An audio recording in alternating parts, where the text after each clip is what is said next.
बढ़ा रहे हैं। तो वेक्टर का कुछ इंट्रोडक्शन हो गया है। इसके बाद वेक्टर में वेक्टर यानी कि सदिश,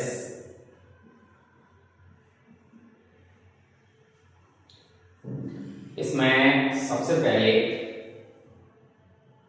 परिणामी वेक्टर, जिसे हम परिणामी सदिश बोलेंगे, जानते हैं परिणामी सदिश।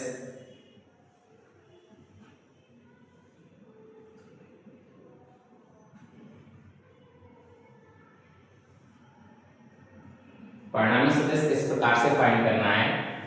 तो परिणामी सदिश त्रिभुज से फाइंड करते हैं। त्रिभुज लिया एबीसी, त्रिभुज में तीन भुजाएं हैं, तीन भुजाओं से सदिश बनते हैं 6। तो त्रिभुज एबीसी से 6 सदिश बनेंगे, क्योंकि एक सदिश त्रिभुज एबीसी में एबी सदिश ए से बी की ओर, इसी में दूसरा सदिश बनेगा बी से ए की ओर बीए सदिश, दूसरा सदिश बीसी सदिश बी से सी की ओर, एक और सदिश बनेगा सीबी सदिश सी से बी की ओर, तीसरा सदिश जो भुजा है एसी, इससे दो सदिश बनेंगे, एक एसी सदिश और एक सीए सदिश। तो यहाँ पर त्रिभुज एबीसी में जो तीन भुजाएं निरूपित होती हैं उनसे सदिशों की संख्या कुल मिलाकर होती है 6। किसी भी 6 में से किसी को भी परिणामी सदिश मान लीजिए। तो हमने मान लिया एबी सदिश परिणामी सदिश है, तो दिशा इसमें ए से बी की ओर। तो परिणामी सदिश शेष दोनों सदिशों के योग के बराबर होता है। तो यहाँ पर इन दोनों सदिशों को हम एसी लें सीए लें, किस प्रकार से प्रदर्शित करना पड़ेगा? तो इसमें देखिए तीर की नोक की आएगी यहाँ पर, बाकी जो दोनों सदिश बचते हैं इनमें तीर की नोक इस प्रकार से चलेगी, जिससे दोनों भुजाओं की तीर की नोक इसके तीर की नोक से टकरा जाए। तो इसमें तीर की नोक देखिए इस प्रकार से, इसमें तीर की नोक इस प्रकार से, इन दोनों सदिशों की तीर की नोक आए और परिणामी सदिश की तीर की नोक से टकरा जाएंगे। तो एबी सदिश इक्वल होगा एसी सदिश प्लस सीबी सदिश, ये हो गया इसका परिणामी सदिश। किसी को भी हम अपनी आवश्यकता के हिसाब से किसी को भी परिणामी सदिश बना सकते हैं। एबी सदिश बना लिया, या फिर कहिए कि अब हमें सीए सदिश को परिणामी सदिश बनाना है। सीए सदिश को परिणामी सदिश बनाया, सी से लेकर ए, दिशा है सी से ए की ओर। तो इसमें तीर की नोक आई, तो इन दोनों सदिशों में तीर की नोक इस प्रकार से चलेगी, सी से बी की ओर और बी से ए की ओर। इन दोनों की तीर की नोक परिणामी सदिश की तीर की नोक से टकरा जाएगी। तो इसमें परिणामी सदिश बनाया सीए वेक्टर इक्वल, क्या हो जाएगा? CA vector equal CB vector plus BA vector, ये हो गया यहाँ पर परिणामी सदिश। किसी भी प्रकार से बनाया जा सकता है, तो यहाँ पर ये परिणामी सदिश, यहाँ पर ये परिणामी सदिश, किसी भी प्रकार से बनाया जा सकता है। इसी को आगे बढ़ा रहे हैं। तो सीए सदिश, इसको साइड चेंज करेंगे, पक्षांतर यानी कि सीबी सदिश माइनस बीए सदिश इक्वल 0। सीए सदिश सेम रखा, इसकी दिशा चेंज कर लीजिए बीसी सदिश, और जब दिशा चेंज करेंगे तो माइनस की जगह पर प्लस हो जाएगा। यहाँ पर भी बीए सदिश है, इसको एबी सदिश लिखा जाएगा, तो ये माइनस में प्लस में हो जाएगा इक्वल 0। ये आया एबी सदिश प्लस बीसी सदिश प्लस सीए सदिश इक्वल 0।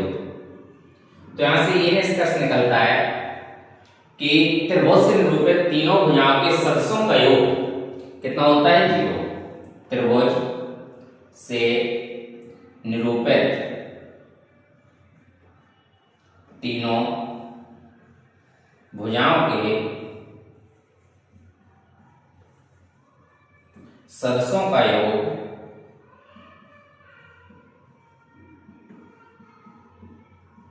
शून्य होता है।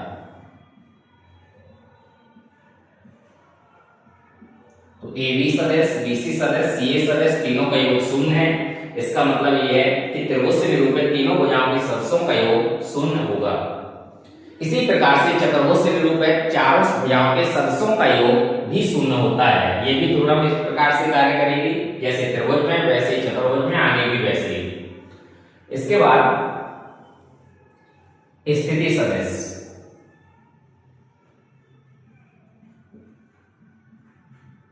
स्थिति सदिश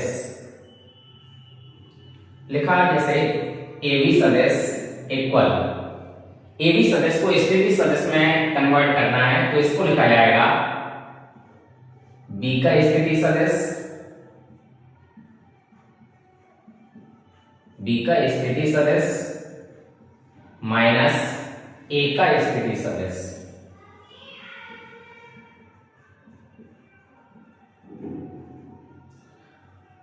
स्थिति सदिश जो लिया जाता है वो मूल बिंदु के सापेक्ष लिया जाता है, तो बी का स्थिति सदिश मूल बिंदु के सापेक्ष बोला जाएगा ओ बी वेक्टर, ए का स्थिति सदिश ओ A vector, A B vector. ये हो गया स्थिति सदिश के लिए। तो यहाँ पर स्थिति सदिश का फॉर्मूला बनता है ओ B vector minus O A vector. पीछे वाला जो लिखा है बी वो पहले आएगा, जो पहले लिखा वो बाद में, बीच में माइनस आएगा। तो जैसे देखिए ए बी सदिश लिया, ये कैसे आया प्रूफ करें। A B vector equal O B vector minus O A vector, इसका प्रूफ दो बिंदु हैं ए और बी, तो ए बी सदिश बना ए और बी को मिलाने से ये हो गया ए बी सदिश। ए बी सदिश फाइंड करना है स्थिति सदिश के रूप में। स्थिति सदिश मतलब बताया कि मूल बिंदु के सापेक्ष, मूल बिंदु ओ ले लिया कहीं पर भी समतल में, मूल बिंदु ओ के सापेक्ष स्थिति सदिश ज्ञात करना है। तो यहां से एक ट्रायंगल निर्मित किया, तो त्रिभुज एओबी में, त्रिभुज एओबी में, त्रिभुज एओबी में परिणामी सदिश जो अभी बताया है, परिणामी सदिश सॉल्व कीजिए। परिणामी सदिश किसको बनाना है, ए बी सदिश को। ए बी सदिश परिणामी सदिश इक्वल परिणामी सदिश A B vector equal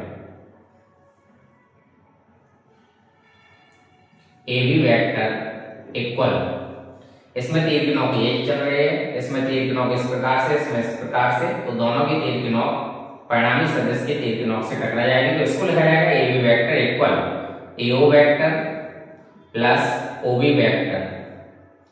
A B vector equal AO vector को ओ ए में कन्वर्ट करना है, दिशा चेंज करना है, तो ओ ए वेक्टर ये माइनस हो जाएगा प्लस ओ बी वेक्टर, लिखा जाएगा A B vector equal O B vector minus O A vector.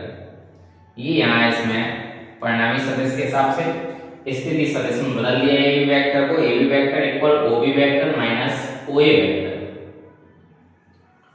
इसके बाद आता है अगला फॉर्मूला इकाई सदिश,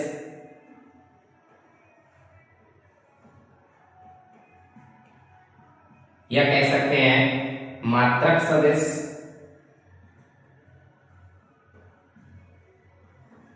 या कह सकते हैं एकक सदिश या एकांक सदिश।